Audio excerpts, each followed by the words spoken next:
атасын бийлейбиз деп дайым эметет да бул. Айтып Ахмет Турбаев ушу бүгүнкү күндө кандай маанай менен келдиңиз? Бүгүнкү күн сиз үчүн канчалык деңгээлде мааниге ээ? Бүгүнкү күн биз баарыбыз үчүн негизги майрам болуш керек. Шайлоолор мурда майрам бул майрам катары өтүп келген. Акыркы убактарда бир топ ошол маанайлар солгундап келатат. Тилекке каршы ушундай болуп калган. Бирок биз ошол майрамдык маанайды жандандырышыбыз керек. Өзүңүздүн майрамдык маанайыңыз кандай? Албетте жакшы. Бир аз толкундануу бар. Сөзсүз албетте мындай кыжалат болуш башка жоопкерчилик чоң дегендей. Бирок негизги маанайым майрамдык.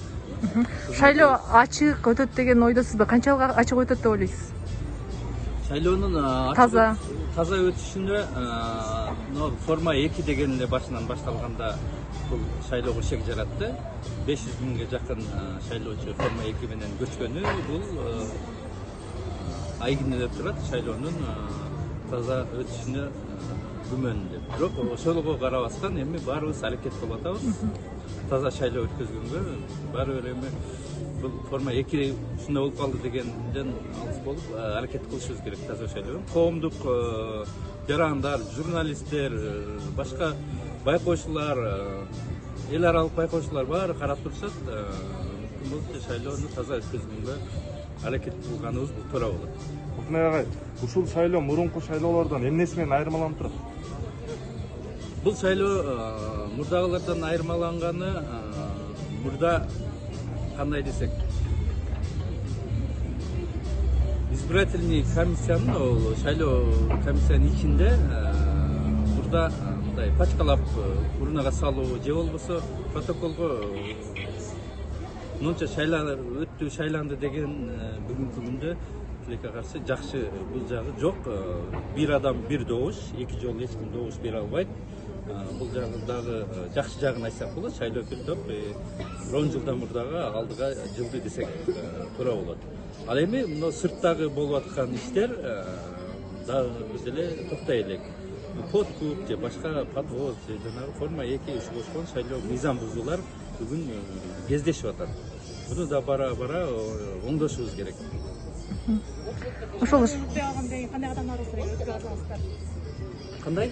Өтпөй калсаңыздар кандай кадам? Суроону жакшы берсеңиз, шайлоонун жыйынтыгы кандай болот? Шайлоону өтөбүз буйруса. Өтпөй калсаңыздар. Андай суроо бербеңиз. Өтөбүз, Кудай буйруса, Кудай деп турабыз. Ишеничте турасыздар. Ишеничтебиз. Бүгүн ушу кызыңыз менен кеттиңиз. Үй бүлөдө кичинекей колдоочуңуз окшойт, Ооба, бул кызым менен өзүм дайыма атасынын жанында жүрөт.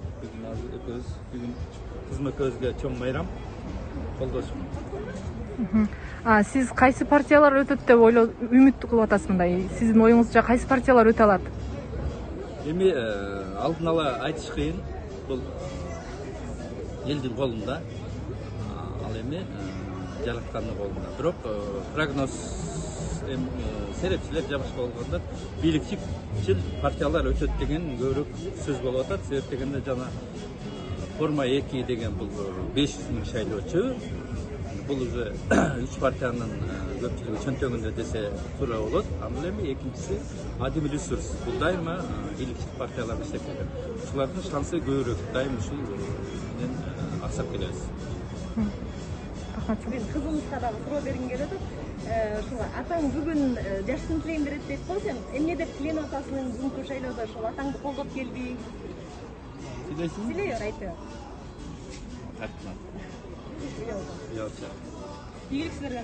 Рахмат. Ийгилик каалайбыз.